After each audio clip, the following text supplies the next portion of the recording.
It's a frustrating reality for drivers, State Road 32 in Westfield and its perpetual traffic tie-ups. But a big fix is on the way, and now what you need to know about the expansion of 32. Mondays with the Mayor starts now. Mayor Cook, first question to you. Hey, good morning, Chris. What do you think of when I say State Road 32? First thing that comes to mind. Gridlock. Yeah. Anything else? No, it's look, it's been a problem for many years. We've looked at alternatives. People want to do a bypass. There's no place for that. Terribly, terribly expensive. Yeah. Having a state highway through our midsection is here to stay. When you first became mayor, State Road 32, not so bad. It's gotten a lot worse. Yeah, but when you were first mayor, it was manageable? We didn't have any big problems down there. And you got to remember, this traffic, contrary to a lot of public belief, it's not cross-state truck traffic. These are local residents, local businesses, just because we've been growing.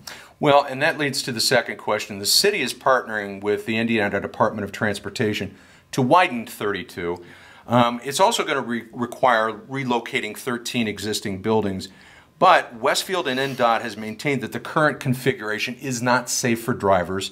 It's not safe for pedestrians.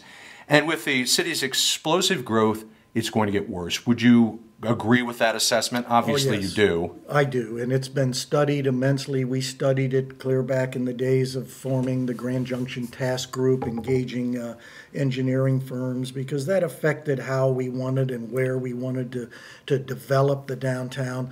But 32, we've been very, very fortunate to develop a partnership with NDOT.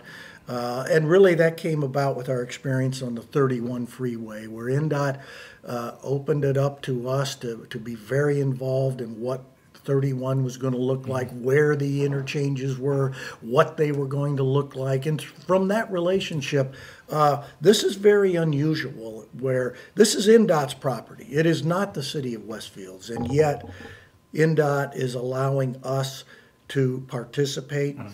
We participate in the cost as a result, because we want to influence, again, what does it look like? What does it feel like? We want to add extra lighting, streetscapes, biking, walkability, things that a very standard raw NDOT project does not. I was going to talk about the streetscape because supporters say that it should be designed, 32 should be designed, and these were those exact words, for the next 30 years, that they want it to have a certain look and a certain feel, the streetscape, if you will. Yeah. And so the discussions are underway about, actually the studies are underway to determine how it's going to look with A, B, or C, C being the highest cost, A being the lowest. Where do you think it should be? Well, I think we need to look at this. I'm all in favor of making this as soft as a streetscape as we can. You know, when we first started talking about this, I was visiting Alexandria, Virginia, many years ago, and they had, I remember walking across the 3 lanes in both directions, and a lot of trees and a landscape median, and it didn't feel like 6 lanes. I mean, I felt there was traffic, but I felt safe, and I think we can approach that here. Yeah. Do you? We look at the cost, and from the time that this project was first conceived of, and the costs were looked at that time, to the point where we are now. Obviously, things change, and land gets more expensive. You're going to look at a cost increase here. I would guess we probably will, and that's painful. When we first began the project, clear back in 18 and 19, every project we do in NDOT, you build in escalators, you anticipate an inflation rate. What we didn't anticipate is COVID, and then today, the war in Ukraine.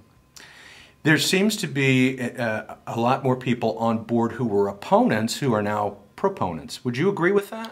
Yes, I think so. It was a tough question. It's going to be disruptive, but for a while, but you know, we went through this 6, 8 years ago with US 31, and I think by now businesses and people, because of the beauty of 31 and opening up more businesses, people have forgotten that rough stage. And we'll go through that here, and we will do everything we can, working with NDOT, to ensure the least disruption to lives, businesses, and so on through the construction process, which, by the way, this project is on the NDOT bid list for December of 2022, this year, with construction scheduled to begin spring 2023. Okay, Mayor, thanks So, absolutely, and Chris, if our public has input, please, there's a group right now,